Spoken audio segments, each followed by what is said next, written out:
Buenos días a todos, que el Señor les bendiga. Vamos a iniciar con el culto de este día, domingo 5 de junio. Le damos la bienvenida a todos, a los que están de forma presencial y a los que están por medio de la plataforma Zoom. Solicitamos a los hermanos que están en los alrededores de la silla que por favor guarden silencio, ya que se está grabando la transmisión.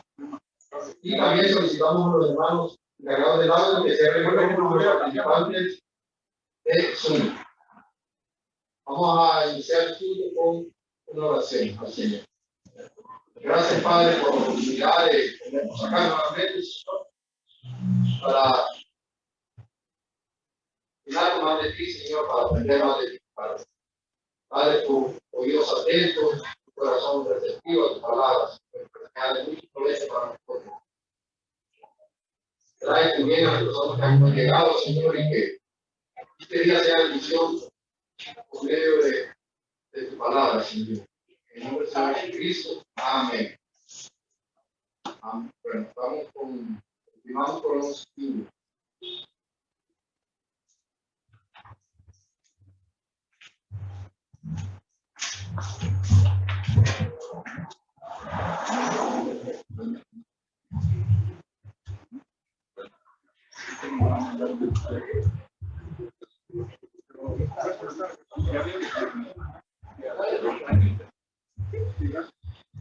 Que el Señor le bendiga, hermanos.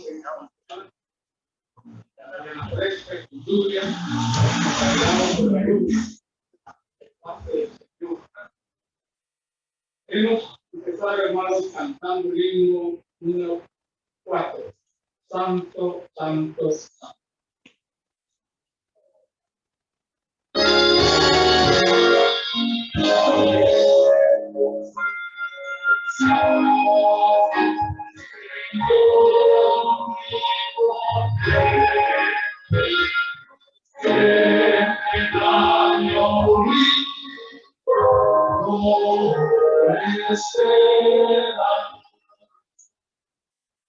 Santo, santo, santo, te adoro, Dios en tres personas, en mi actividad. Santo, santo, santo, en numeroso coro, santos escogidos que adoran sin cesar.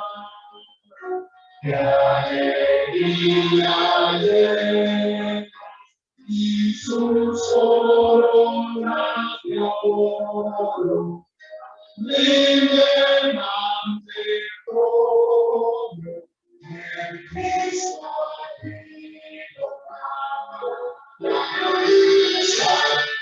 Santo, santo, la inmensa muchedumbre de ángeles que cumplen tu santa voluntad.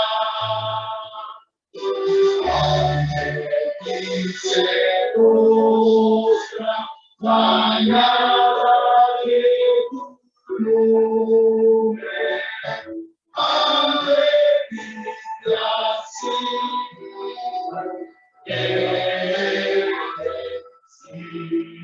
será.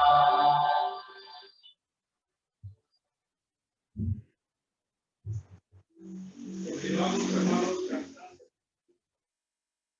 241. Glorificado a Cristo.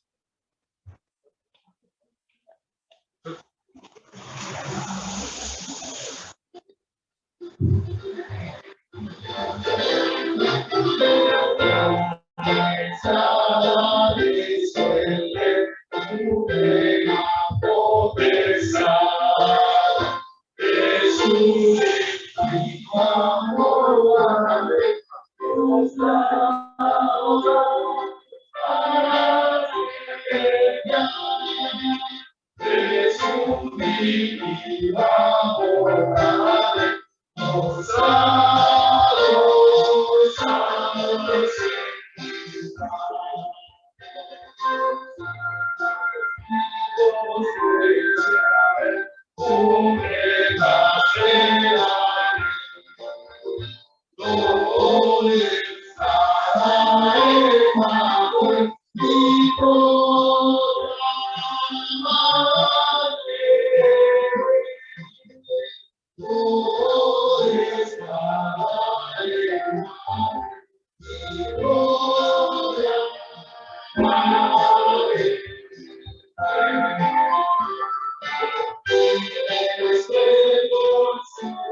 A continuación, hermanos, Voy a leer la información de la semana.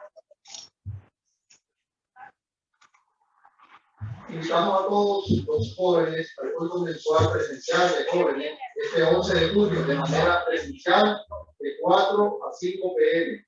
Será en nuestro templo de construcción, kilómetro 5, carretera a Santa Lucía, Antigua Carpach, las charlas para los bautismos serán el 23 de julio. Será en nuestro templo de construcción, kilómetro 5, carretera a Santa Lucía, Antigua Carpach, los bautismos serán el 24 de julio. El sábado 11 de julio tendremos nuestro segundo desayuno presencial de caballeros a las 7 de la mañana. Tema: el comportamiento que agrada a Dios. Texto clave: 1 Corintios 16, 13. Será en nuestro templo de construcción, kilómetro 5, carretera Santa Lucía, contigo a cargo por fuera. Evento completamente gratis. No falte e invite a sus conocidos. A continuación, hermanos, se va a presentar un video del dispensario médico que se realizó recientemente.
La verdad que siempre es de mucha bendición, ¿verdad?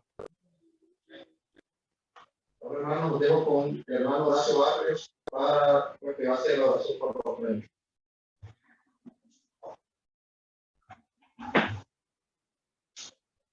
Buenos días, queridos hermanos. Puedo poner de pie para nuestro Dios nos prenda y quiero compartirles un versículo de la palabra que se encuentra en 2 Corintios, capítulo 9, versículo 7. La palabra dice: cada uno deje lo que puso en su corazón, no con tristeza ni por necesidad, porque Dios ama al dador alegre. Oremos. Padre bueno y misericordioso, Padre Santo, te damos infinitamente las gracias por un día más de vida, por estar aquí, Señor, tanto tiempo para alabar y glorificar tu santo nombre, para escuchar el mensaje, para recibir la Santa Cena.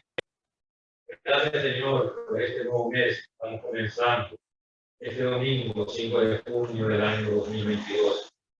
Gracias por las infinitas bendiciones, gracias por la salvación. Gracias por la lluvia, gracias por cada uno de mis hermanos aquí, una familia representada, y a los que nos siguen a través de la plataforma. Venimos con un corazón agradecido para honrar con nuestras ofrendas y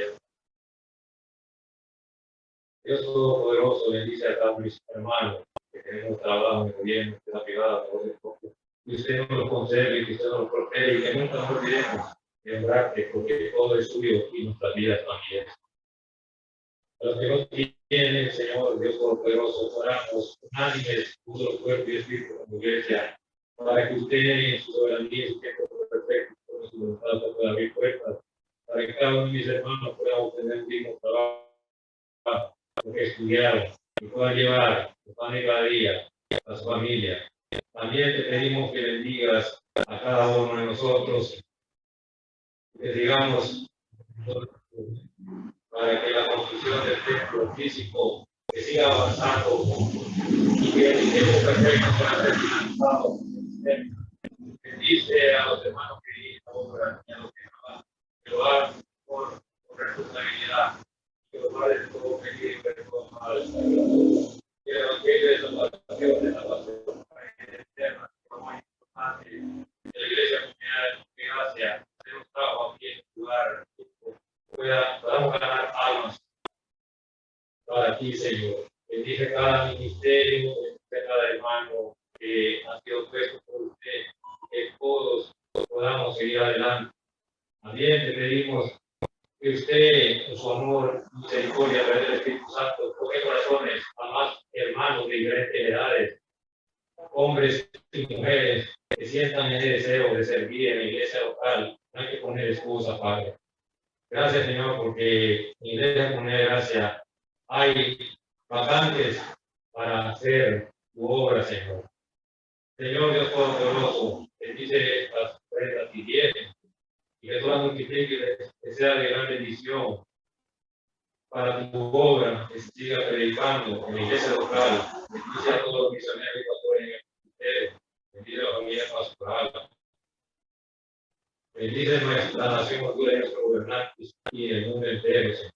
Que sean tú, Señor, dirigiendo para que obren con temor y temblor. En tus manos depositamos estas ofrendas y es para tu gloria. En el nombre bendito de nuestro Señor Jesucristo, el Salvador del mundo. Amén. Pueden sentarse, queridos hermanos. Dios les bendiga.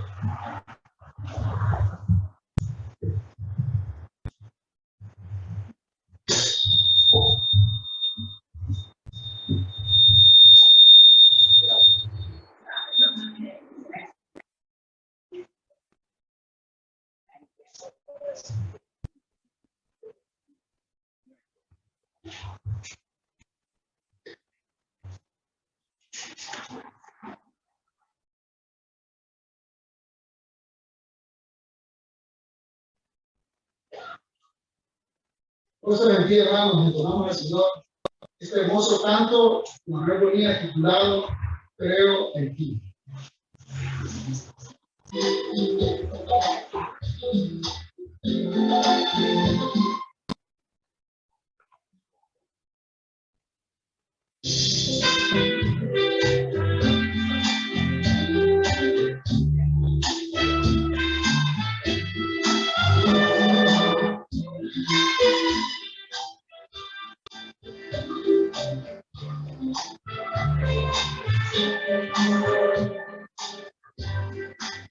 Creo en ti. Creo en el amor. Creo en el corazón. Creo en ti. Como creo en la sangre que me dio salvación. Creo en ti, porque si lo creyera, nada vuelvo para afuera, y mi vida está libre,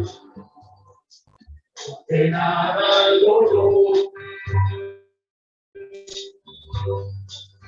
Creo en ti,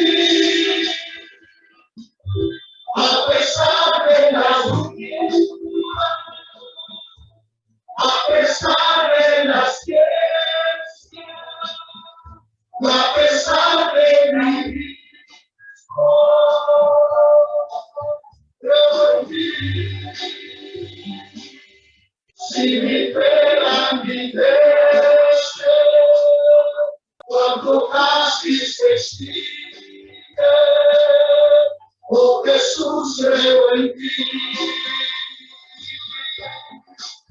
creo en ti, aunque otros se quedan, igual reproduciré. Oh Jesús, creo en ti.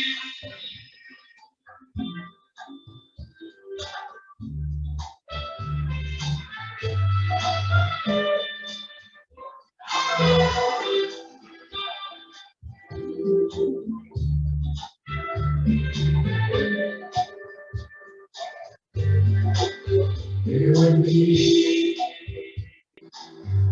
como creo en el amor, que me dio tu perdón. Creo en ti, como creo en tu sangre, que me dio salvación. Creo en ti, porque si no creyera, llama voy para afuera y mi vida estaría condenada al dolor. Creo en ti, pues me diste tu mano cuando yo estaba solo en mis densas tinieblas. Creo en ti, porque tú eres el fuego que calienta mi alma con tu amor sin igual. Creo en ti, aunque otros se burlen, tú mi luz sobrepuste. Oh Jesús, creo en ti, creo en ti, pues me diste tu mano cuando yo estaba solo. Oh Jesús, creo en ti.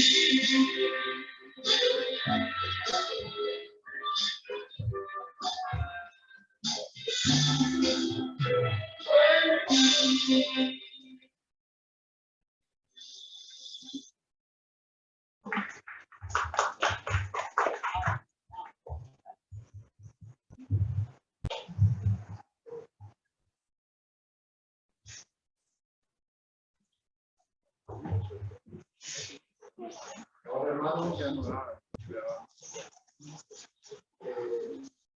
dejo con el hermano Ángel Ortega que trae el Estado para el día de hoy.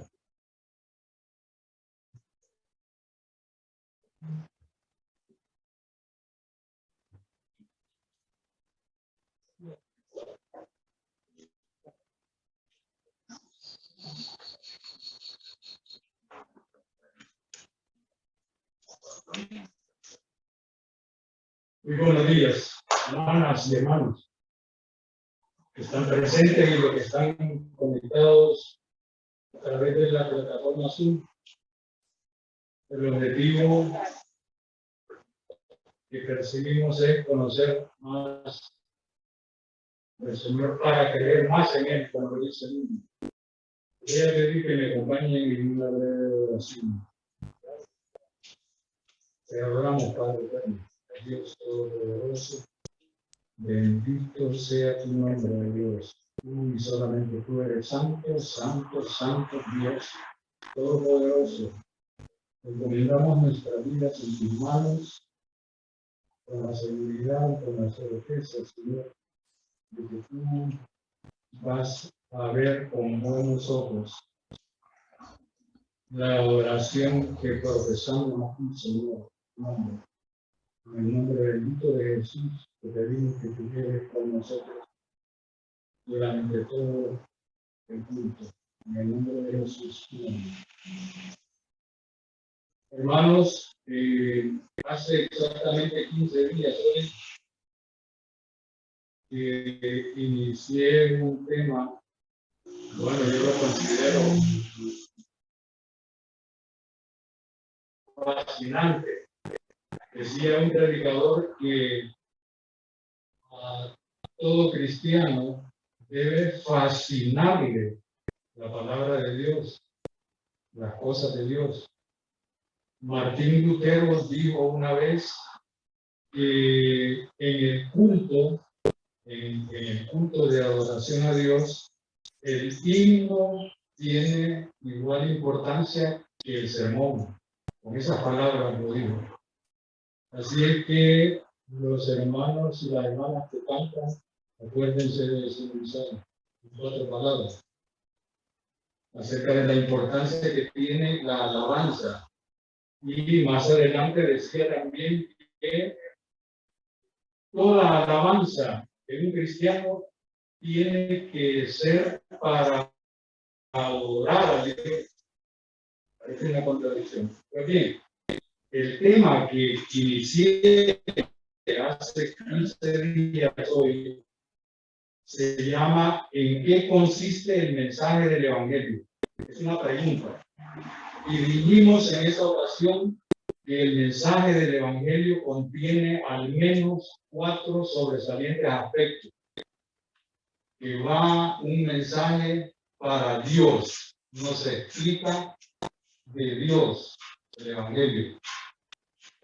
El mensaje del Evangelio inicialmente dijimos que es un mensaje acerca del Señor Jesucristo crucificado. Es un mensaje acerca del pecado del hombre y de la gracia y misericordia de Dios, de la culpabilidad humana y del perdón de Dios, sin nosotros tener méritos para ello. En esa ocasión me quedé en este contenido yo no sé si todos los que están presentes estuvieron ese domingo, y si no, pues ya les hice más o menos una introducción, pero nos referíamos a los elementos, entre otros tantos, que tiene el mensaje de Dios para nosotros.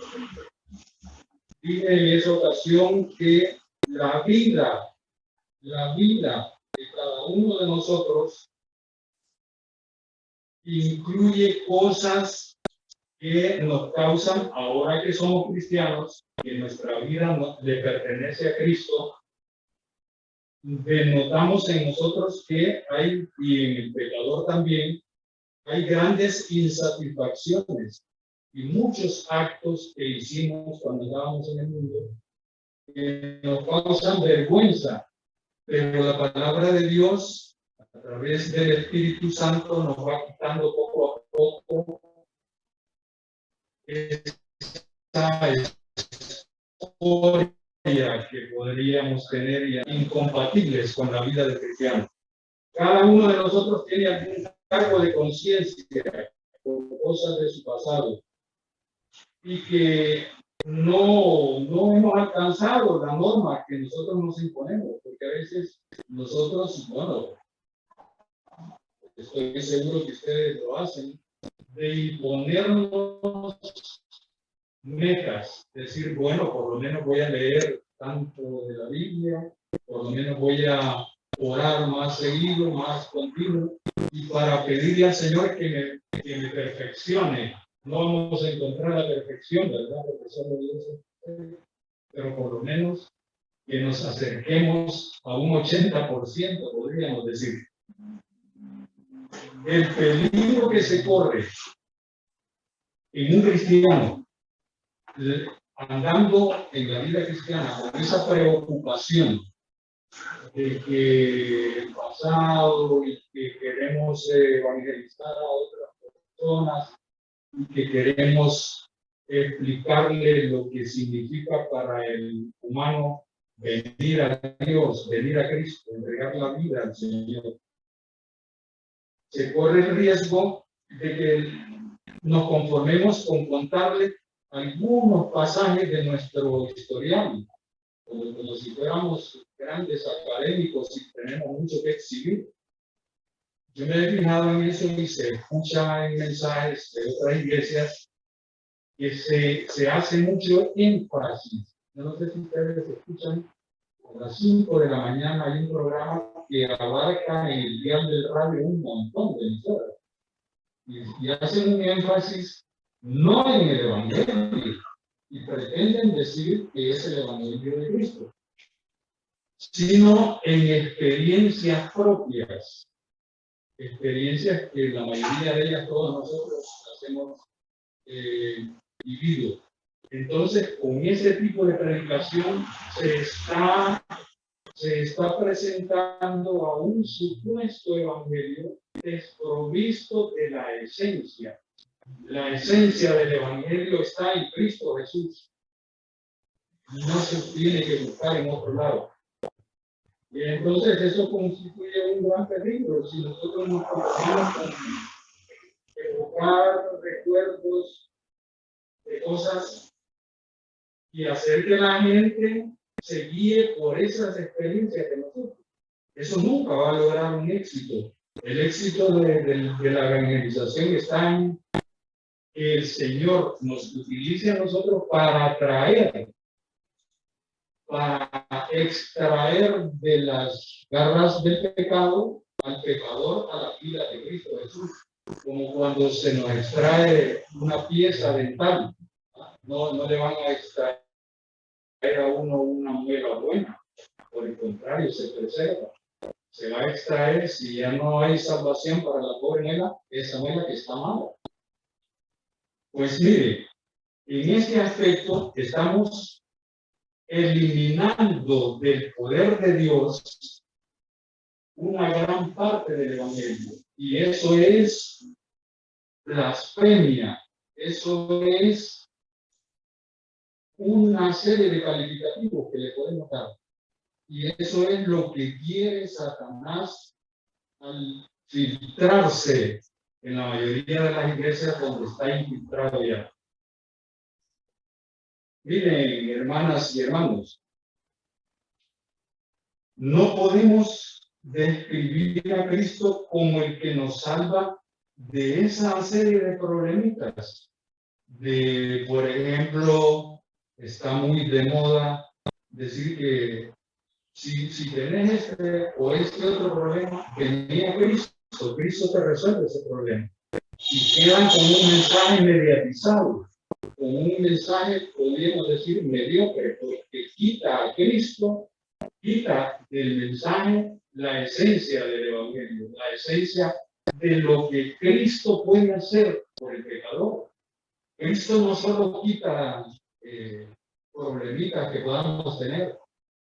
Cristo no solo le quita el dolor de una pierna, y si no veamos los ejemplos de cuántos llegaban a Cristo con dolor en alguna parte de su organismo, y lo que querían ellos era solamente sáname, y lo demás no lo tocaban. Por ejemplo, cuando el Señor escupió en el ojo de un ciego y después le frotó, dice la Biblia, el hombre ciego iba porque lo sanaba de la vista. Pero el Señor Jesucristo no solo sana esos aspectos físicos malos que andamos, sino que va a la esencia del problema, es al corazón de la persona, para que entienda que está en pecado y que tiene una oportunidad de salvación en Cristo Jesús. Esa es la esencia del mensaje de Cristo. Si nosotros no cuestionamos nuestra relación con Dios, no podemos exponerle a otras personas el Evangelio de Cristo. Si yo ando mal en mi relación con Dios, ¿qué mensaje bueno le puedo dar a otra persona? Pretendiendo hacer que entienda y que comprenda y que se redarguya de pecado y que le permita al Espíritu Santo operar en su corazón para transformarlo y traerlo a los pies de Cristo. La cuestión fundamental entonces en la presentación del Evangelio, hermanas y hermanos, es no desligar la persona de Cristo con las doctrinas que componen el Evangelio. No podemos predicar las doctrinas, por ejemplo, de la salvación, la justificación, etcétera, al margen de Cristo. Y tampoco podemos predicar a Cristo al margen de las diferentes doctrinas que conforman, que están reveladas en la palabra de Dios. Miren, acerca del pecado, porque la idea misma del pecado, y aquí está el meollo del asunto, de la gente que no conoce, y del uso que están haciendo del Evangelio en un montón de cosas. La idea misma del pecado en la Biblia es que el pecado es una ofensa contra Dios y que esa ofensa contra Dios obstaculiza la relación del hombre con Dios. Eso lo sabemos a la perfección. A menos que veamos nuestras faltas a la luz del Evangelio, a la luz de la ley y la santidad de Dios. Dios es santo, santo. Si nos acercamos a Dios y pretendemos tener una buena relación con Él, tenemos que entender eso, entender que Dios es santo. No podemos llegar con basura todavía del pecado a Él, a pedirle en oración algo que necesitamos.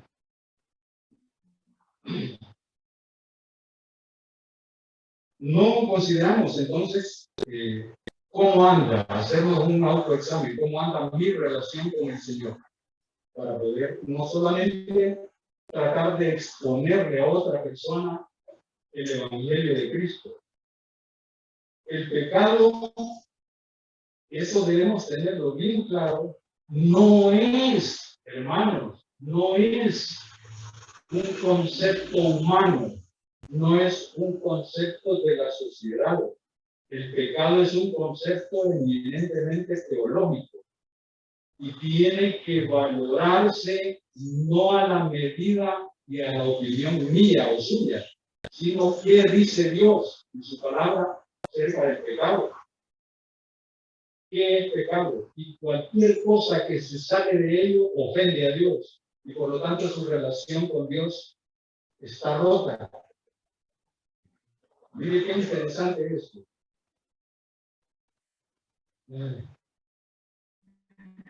No consideramos la esencia de las cosas en el mensaje del Evangelio. Dice que el mensaje, que el concepto de pecado es teológico y debe tratarse desde ese punto de vista. Mire, alguien diría, bueno, si ¿quiénes son los que pecan? Son los seres humanos, los hombres. ¿Y en quién repercute el pecado? Pues en toda la sociedad y en uno mismo. Aparte de esa, ¿cómo se podría decir? Hemos roto las relaciones con el Señor. Eso para hablar solo de la relación nuestra con el Señor. Hay en nosotros nuestras emociones, nuestra vida propiamente dicha. Y la sociedad, miren, no hay pecado en la humanidad entera que dé buenos frutos, ni al individuo que lo comete, ni a la sociedad. Esta sociedad va camino directo a chocar con la santidad de Dios. La humanidad entera no se da cuenta que va por mal camino y que digamos que es un automóvil, esta vida, esta sociedad en que vivimos, va directo a estrellarse en la justicia divina. Y eso es lo que el Señor quiere evitar desde que allá en la eternidad pasada decidió y trazó un plan de redención y ese plan de redención es el que se está ofreciendo al pecador. Dije que aunque los pecados los comete el hombre, y muchos pecados son en contra de la sociedad, el pecado entonces no lo podemos definir ni en términos de la voluntad del hombre, ni mucho menos en términos de la voluntad de la sociedad. Si así fuera, no hubieran problemas en la sociedad humana. Y si no, veamos los desastres que cometen los hombres que gobiernan cada uno de los países, en todas partes del mundo, porque están a espaldas de Dios, están a espaldas de los preceptos de Dios y de todos los mandatos divinos. Los mandatos de Dios son universales. Y las promesas que acompañan a esos mandatos de Dios también son universales. No son para una persona. Son, dice la palabra, para que todo aquel que en él cree no se pierda, más tenga vida eterna. El pecado no lo podemos definir ni en términos del hombre ni en términos de la sociedad, porque ambos, el hombre pecador y la sociedad, están, usemos esta palabra, putrefactos. Así estábamos nosotros, así está el hombre sin Cristo. Nunca, oiga bien, nunca sabemos quién realmente es el pecado hasta no haber aprendido a pensar en él en términos de qué.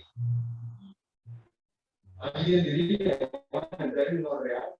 Sí, en términos reales. Tiene que ser en términos de Dios, en términos de los postulados de la palabra de Dios, en los parámetros que Dios ha establecido.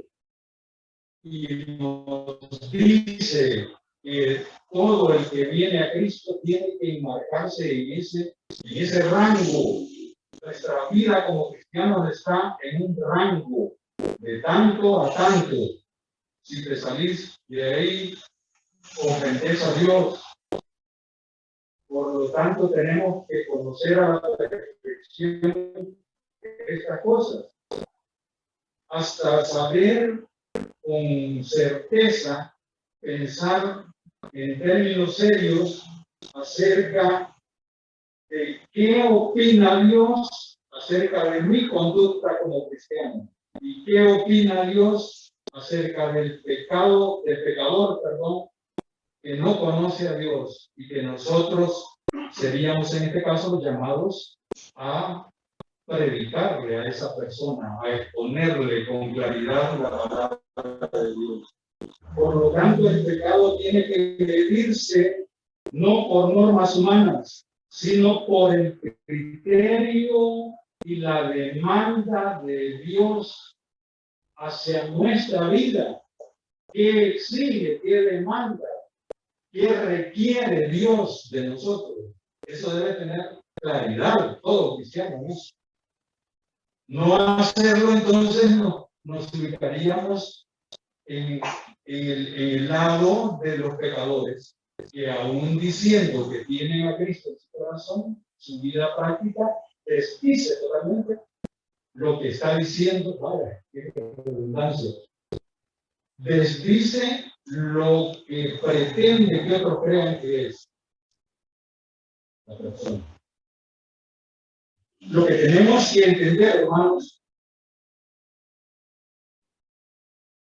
es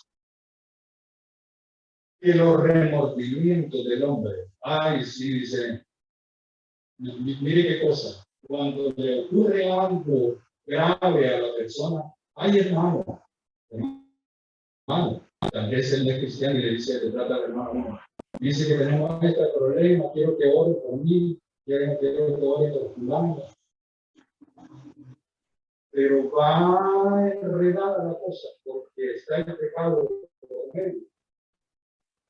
Mire esto, Lo que tenemos que entender, dije, es que los remordimientos del hombre natural, del hombre pecador, no son lo mismo que la convicción del pecado. Tener convicción y remordimiento no es lo mismo, porque eso de remordimiento está superficialmente en la persona y en cualquier momento, pasado el motivo que lo hizo pensar en Dios, ya se olvidó de Dios, ¿no? Entonces la cosa no va por ese lado. Por lo tanto, hermanos, no es que un hombre se convenza del pecado cuando está afligido por culpa de sus debilidades o por la falta que ha cometido. Convicción de pecado es lo que debe haber en nosotros, en el pecador. No es puramente sentirse abatido por lo que uno es, por nuestro fracaso o por su ineptitud para cumplir las demandas que hace Dios a su vida, a su andar diario, cómo se comporta.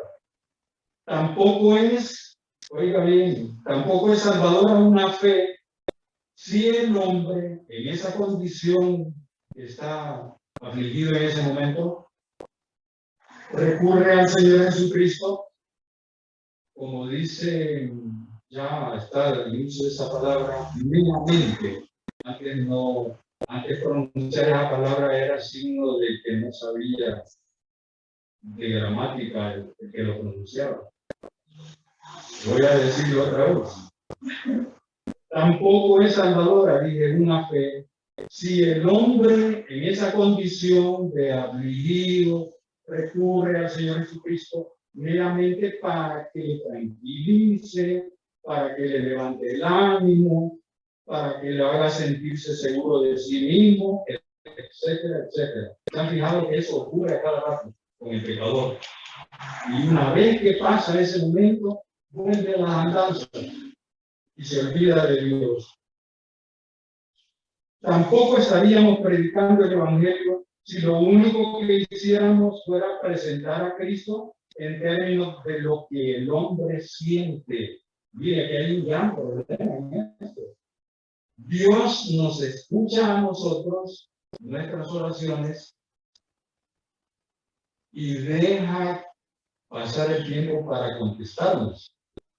Y algunas oraciones pasan los años y no nos las contestan. ¿Por qué? Porque Dios es el único que sabe qué necesitamos nosotros, no qué queremos, no qué es lo que yo siento. ¿Cuántos de nosotros diríamos que no quiere tener $1.000.000 ahorita, por ejemplo, en su cuenta? ¿Verdad que todos desearíamos tener eso? No le diríamos que no. Pero Dios sabe si conviene o no nos conviene ese hecho. Solo Él lo sabe. ¿Ah? Mire cómo usamos a Cristo, se le está utilizando muy generalizadamente como una especie de amuleto o como una especie de chantaje hacia Dios. Si me cura, Señor, yo voy a hacer esto y esto y esto. Y ahí dejamos una rendija abierta para que Satanás actúe, porque Satanás también tiene poder, pero es limitado. Entonces puede meter las manos ahí, sanar, resolver el problema por el que está orando y tranquilo, ya saben que puede ocurrir. Pues, miren qué tremendo esto. Por eso yo les he dicho que es fascinante la palabra de Dios. Actualmente se están utilizando las siguientes palabras con mucha frecuencia. ¿Eres feliz? ¿Te sientes satisfecho? ¿Quieres tener tranquilidad en tu vida? ¿Sientes que has fracasado? ¿Quieres un amigo? Acércate a Cristo. Acércate a Cristo. Pero no van a explicar quién es Cristo, qué ofrece Cristo, quién es Cristo. Solo le dicen superficialmente que una vez que se acerque a Cristo, los problemas serán resueltos. Miren qué falsedad. Ahí se está coartando, se le está quitando el verdadero poder y la mera esencia a Cristo Jesús, porque Él es Dios Todopoderoso. Bueno, acércate a Cristo, le dicen. Ay, cuando uno está en las aulas universitarias o en algunas reuniones donde hay bastante gente no evangélica, pero sí hay bastante gente que dice que comulga con Cristo. Comulgar, esa palabra hay que ponerle mucha atención. Se escuchan este tipo de palabras, se escuchan unas invitaciones bien dudosas y a uno lo invitan. Bien, acércate a Cristo. Mire, Él dice, satisfará todas tus necesidades. Aquí se está tomando al Señor o se está haciendo como un chantaje acerca del Evangelio, como si el Señor Jesucristo fuera un superhombre, un super Jesús, en quien está la esencia del mensaje del Evangelio, es Dios. Y puede resolver todos los problemas que adolece la humanidad entera. Lo puede hacer. Él te resolverá tus problemas, dice.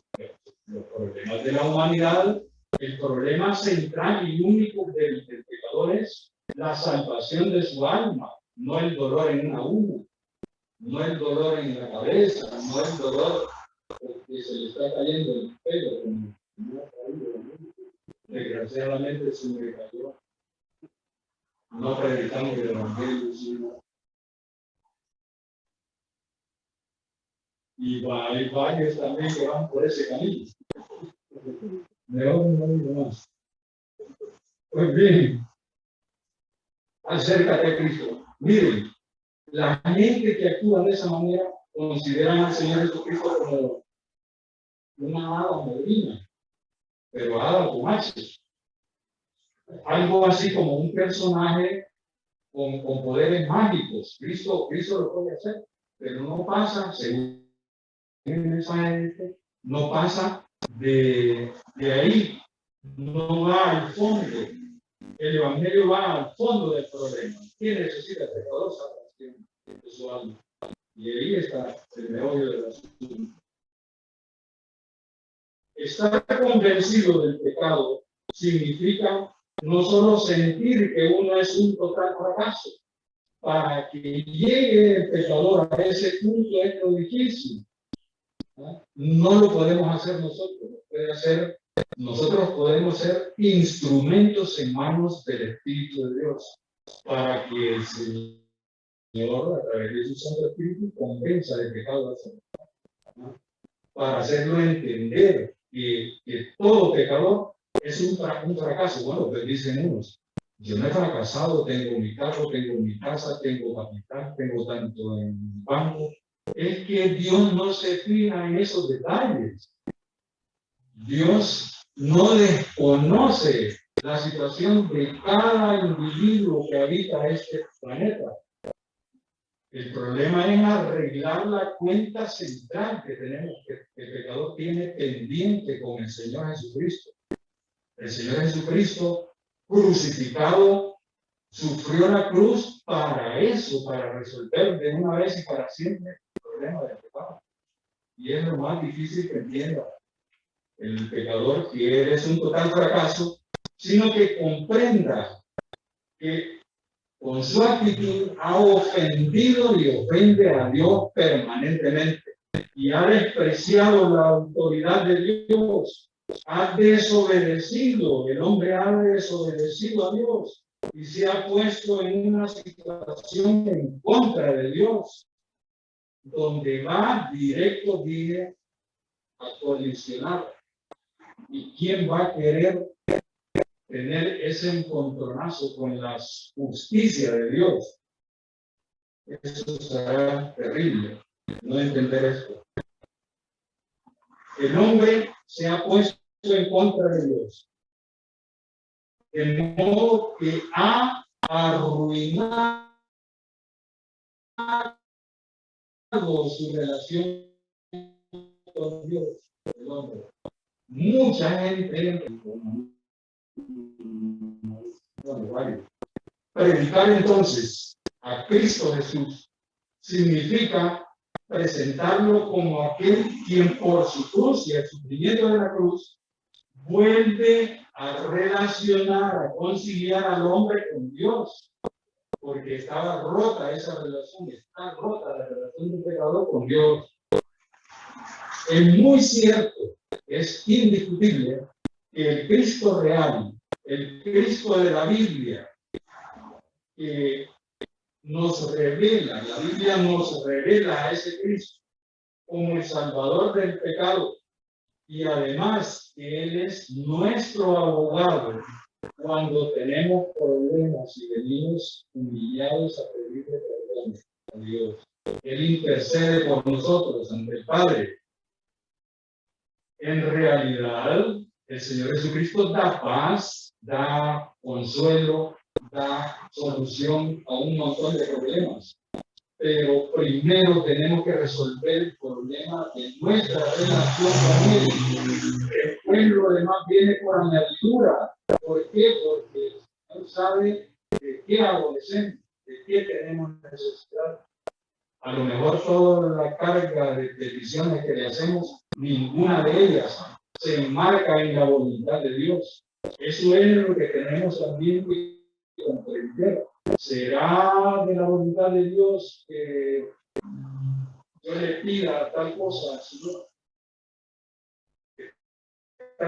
Yo la necesito, la quiero, no la necesito, sino quiero eso. Mi entender me dice que puedo hacerlo, pero tal vez eso está alejado de la voluntad de Dios.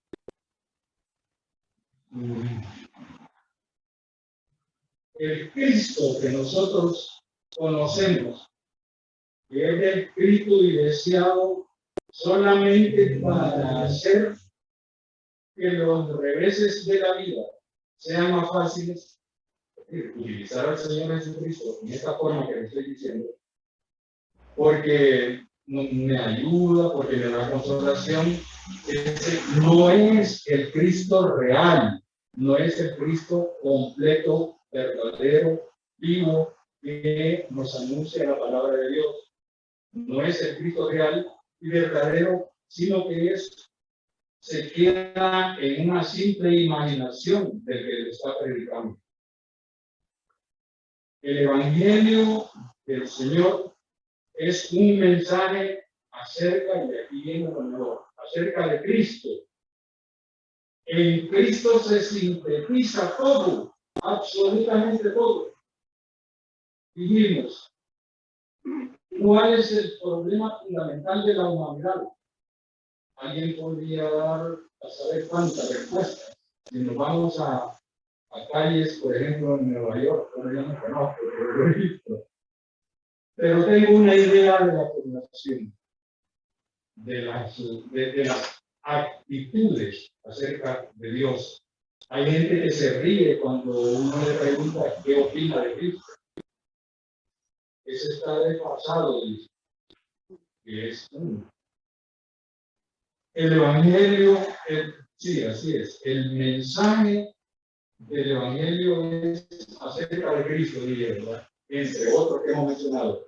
Cristo no es el Cristo, como dijo un predicador una vez, tullido que anuncian algunos, desprovisto de la esencia, sino el Hijo de Dios encarnado. Cristo, el Cordero de Dios, ese es el que sintetiza el mensaje y a él hay que oír. El Cordero de Dios muriendo por el pecado. Cristo, el Señor Jesucristo resucitado. Ese es el mensaje. El Salvador perfecto que Dios diseñó para la salvación de la humanidad. Por lo tanto, es necesario destacar que no se debe presentar a la persona de Cristo separado de su obra de redención, la obra salvadora de Cristo. Al fin de cuentas, ese es el objetivo del Evangelio, salvar al pecador. A veces se afirma que es la presentación de la persona de Cristo solamente, en vez de la doctrina acerca de Él, lo que atrae a los pecadores a sus pies. Mire, en esas mega iglesias pareciera que el único ausente es Jesús. El único ausente. Porque se le da revés y derecho en contra de la doctrina del Evangelio. Y se presenta una música que yo dudo muchísimo que sea agradable a los ojos de Dios, al oído de Dios, a la perspectiva de Dios. Al inicio yo dije que Martín Lutero le hizo mucho énfasis a la música. Y digo a las ¿verdad? Digo, entre otras cosas, que en el culto, un culto es un momento de adoración a Dios, donde sus hijos se reúnen, nos reunimos en comunión para admirar la majestad de Dios, para ratificarle a Él nuestra fe, que lo hacemos también a través de la Santa Cena, para ratificarle a Él que nosotros estamos pendientes permanentemente de la segunda venida del Señor Jesucristo, por su pueblo, por su redimido. No debe entonces presentarse la persona de Cristo desprovisto de la doctrina. ¿Por qué? Porque las doctrinas le enseñan que eso es casi parecido a como estaba la iglesia romana en tiempos de Lutero. Miren la gran visión que Dios le dio a Lutero para desentrañar la podredumbre que adolecía la iglesia católica y romana en aquella época, en el siglo XIII, XIV, XV, XVI, XVII, etc. Martín Lutero dijo eso, hermano. Hay unos detalles que lo comentan algunos teólogos acerca de Lutero. Lutero no era cualquier marieta, como dice Lutero era un cerebro muy especial. El Señor Jesucristo lo usó poderosísimamente. A saber si hubiera evangélicos, si no hubiese sido exitoso ese movimiento de la reforma en toda Europa. Y que conste que en esa época, sobre todo ya al final del siglo XVII, XVIII, XIX, en todos esos periodos estaba en apogeo el desarrollo industrial en Europa y la gente se fijaba más en lo material que en lo espiritual. Bueno, pero ese sería el problema. Es cierto, dije, que quien salva es Cristo y solamente Cristo viviente, Cristo vivo, que nos ha salvado a nosotros. Y que ninguna teoría sobre la expiación, por ejemplo, solo para mencionar una de las doctrinas importantes de la Evangelio, bueno, todas son importantes, ninguna puede sustituir el Evangelio. Pero cuando alguien hace esta observación, lo que sugiere es una enseñanza doctrinal no es indispensable, es lo que se está haciendo hoy en día. No es indispensable en la predicación del Evangelio, y que lo único que se necesita es presentar una descripción vívida del hombre de Galilea.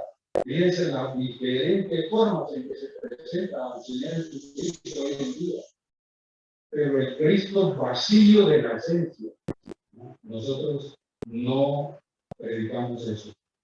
El hombre de Galilea dice que iba por todas partes haciendo el bien y luego asegurar a sus oyentes, refiriendo al mensaje actual en las iglesias, asegurar a sus oyentes que este Jesús todavía, mire, esa es una osadía, referirse a las acciones del Señor Jesucristo con esa palabra todavía.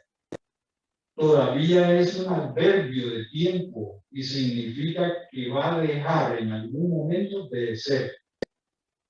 O como cuando está la cosecha de alguna fruta, por ejemplo, todavía hay mango, dice todavía hay manzana.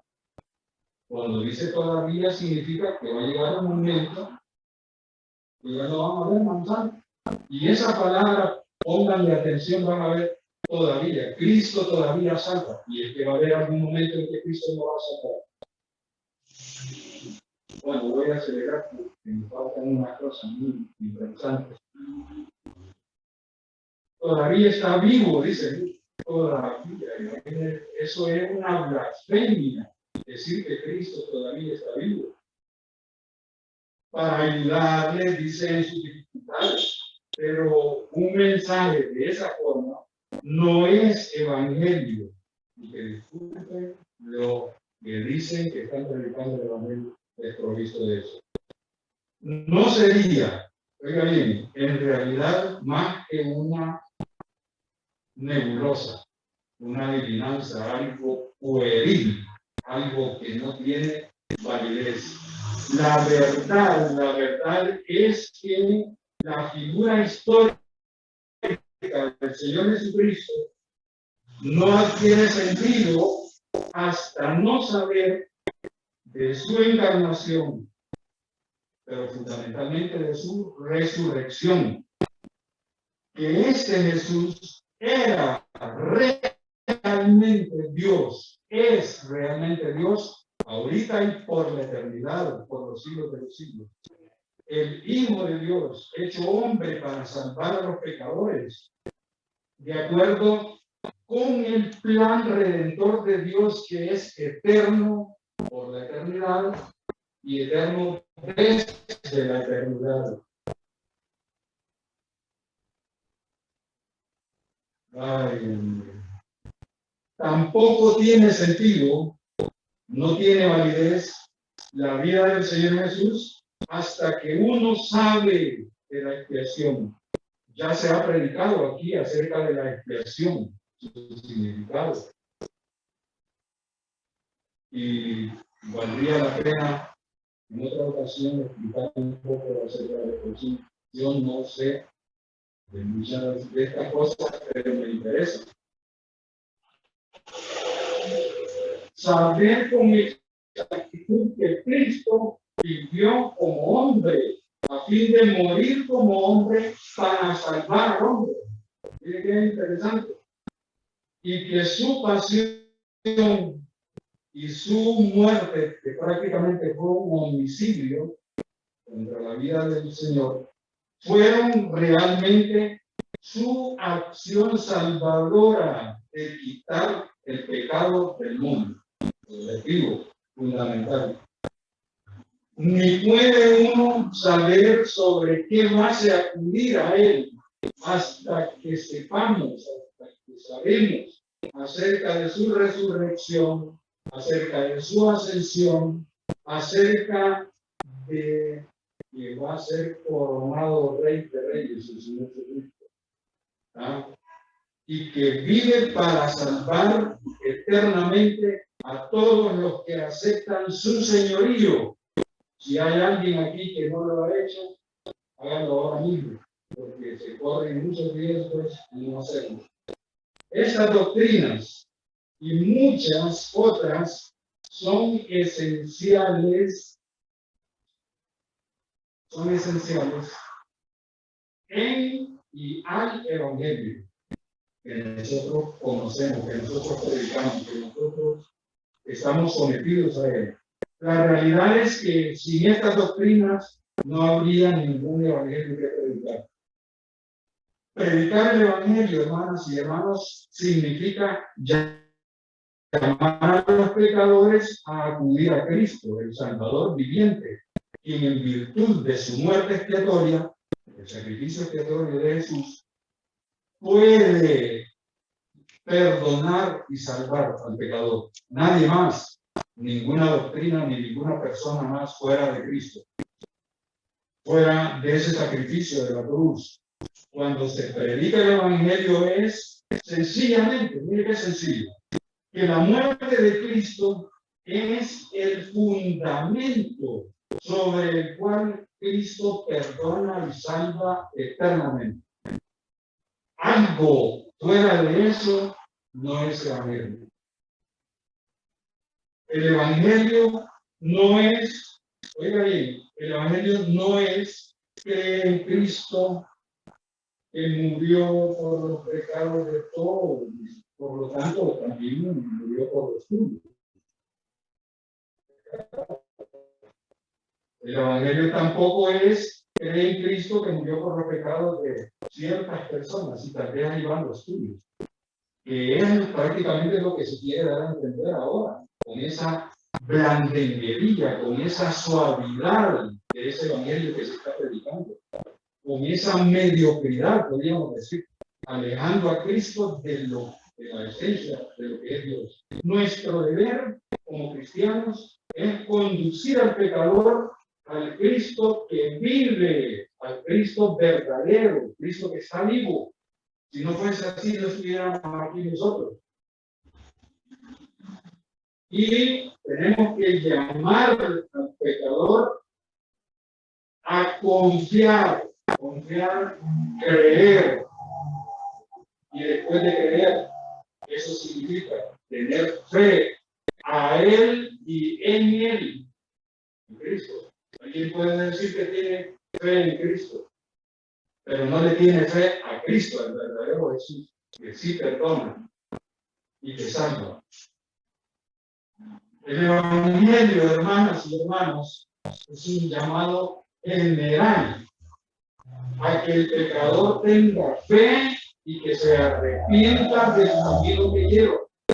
Porque, repito, el pecador, la humanidad entera, va por el camino equivocado y en cualquier momento le aparece la justicia divina y tiene que chocar y arreglar cuentas con el Señor. Arreglar cuentas. Nosotros ya tenemos, gracias a Dios, arreglar las cuentas con el Señor. Todas las personas, absolutamente todas las personas que escuchan el Evangelio son llamados por Dios al arrepentimiento y a creer en Él. Pero no todos le ponen atención. Arrepentirse es tener una mente nueva, una mente cambiada totalmente. En el Nuevo Testamento significa cambio de mente respecto del pecado, respecto de Dios y respecto de uno mismo. Un cambio de mentalidad. Y observar plenamente que en el transcurso de mi vida, una vez que yo he aceptado a Cristo, se cumpla en mi vida esos preceptos de la palabra de Dios. La fe que salva, pero les recomiendo que lean el capítulo 11 de Hebreos capítulo 11, desde el versículo 1 al 39, bueno, todo el capítulo. Incluye la fe que salva, no la fe vacía. La fe en y a Cristo, esa es la fe nuestra, fe salvífica. Esa incluye e implica ese cambio de mente, llamado arrepentimiento. Dice en Hebreos, el versículo 39, capítulo 11, versículo 39 dice: y todos estos, aunque alcanzaron buen testimonio, mediante la fe no recibieron lo prometido. Esto tiene otra explicación. La esencia, hermanas y hermanos, la esencia de la fe está o consiste en recibir, oiga, en recibir lo que Dios ha revelado a través de su palabra. Y podemos definir la fe como aquella confianza que se ejerce en Dios, en el Dios Jesucristo, a quien Él ha enviado, quien recibe a Cristo como Salvador y Señor de su vida, e intende a vivir en ella. Y libre desafiar a alguien. El Señor nos exige, nos llama, reclama de nosotros vivir en esa palabra que hemos aceptado en Cristo Jesús. Pero obedientemente y en amor a Dios y en la práctica de buenas obras, que es parte del Evangelio. Que el Señor te bendiga.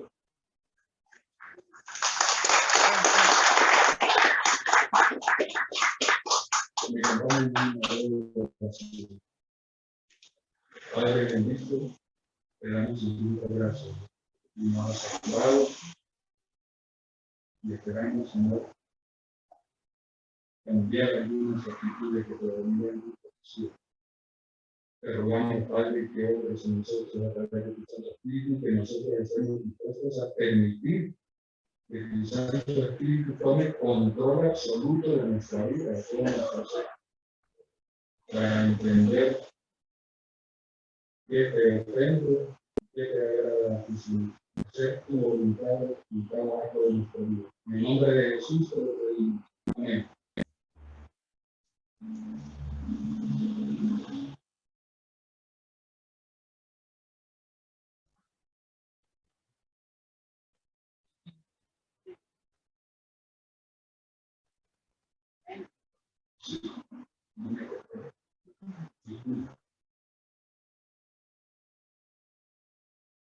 Hermanos, tenemos esta cena. Despacio, despacito, vamos a escuchar, después de una palabra que voy a dar, un himno, en especial. Dicen los teólogos simpatizantes. Dice que la Santa Cena, o la Cena del Señor,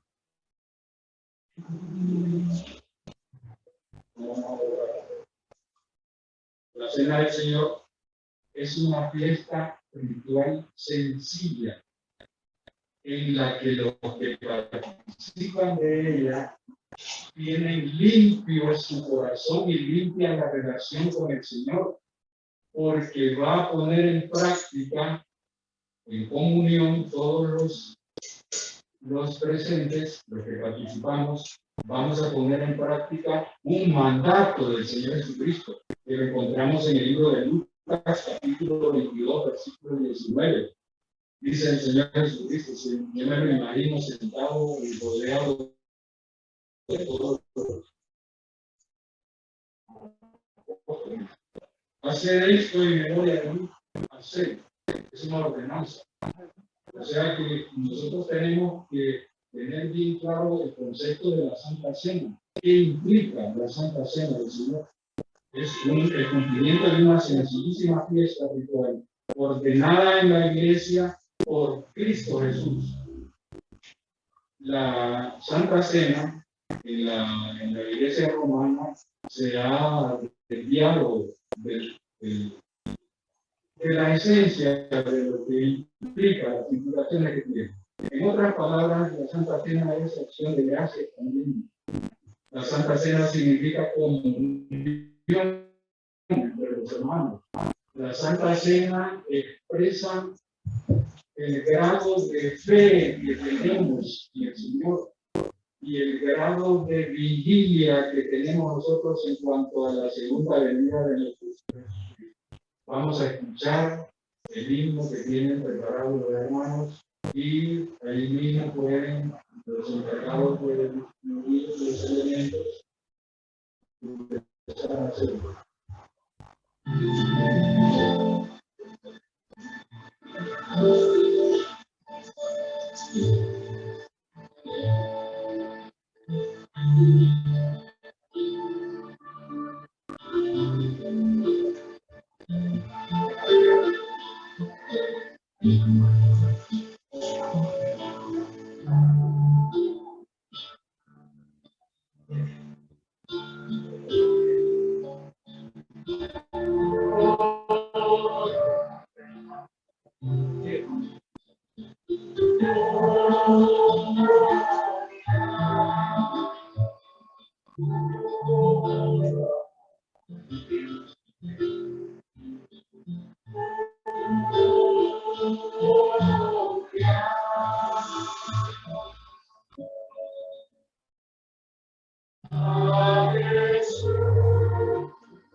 Gracias, hermano.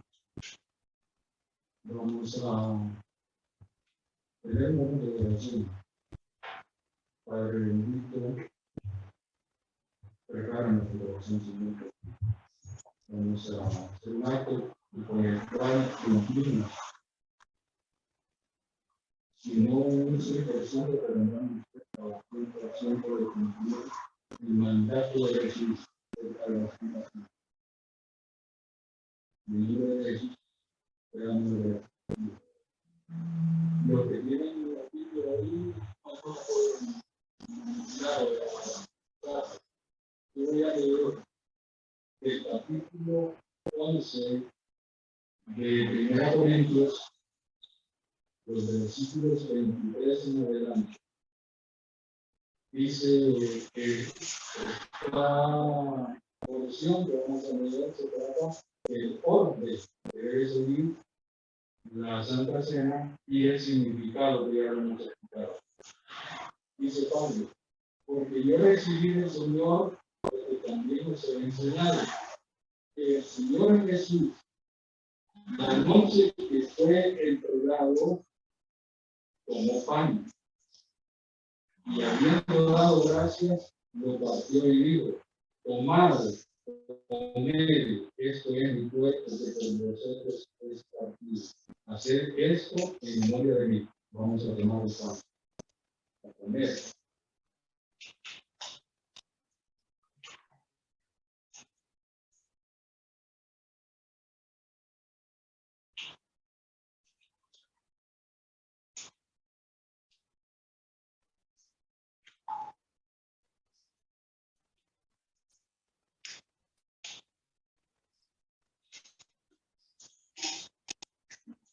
Más adelante, el versículo 25 dice, asimismo, tomó también la copa después de haber cenado, diciendo, esta copa es el nuevo pacto en mi sangre. Haced esto todas las veces que la bebiereis en memoria de mí. Tomemos la copa.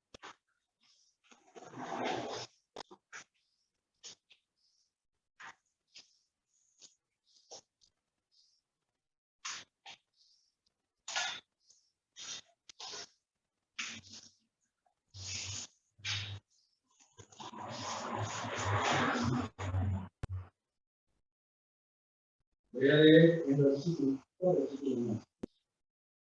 Así pues, todas las veces que comieres este pan y bebieres esta copa, la muerte del Señor Jesucristo, del Señor anunciáis hasta que Él venga. De manera que cualquiera que comiere este pan o bebiere esta copa del Señor en un momento, será contado del cuerpo y de la sangre del Señor. El Señor nos bendiga a todos.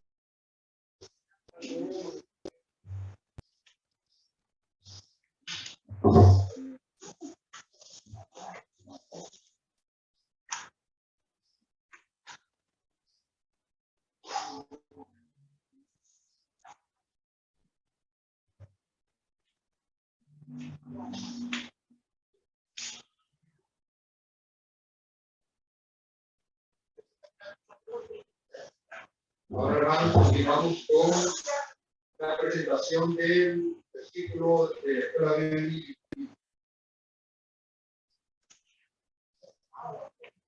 Vamos a empezar con el versículo que trae el versículo para el día de hoy.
Bien.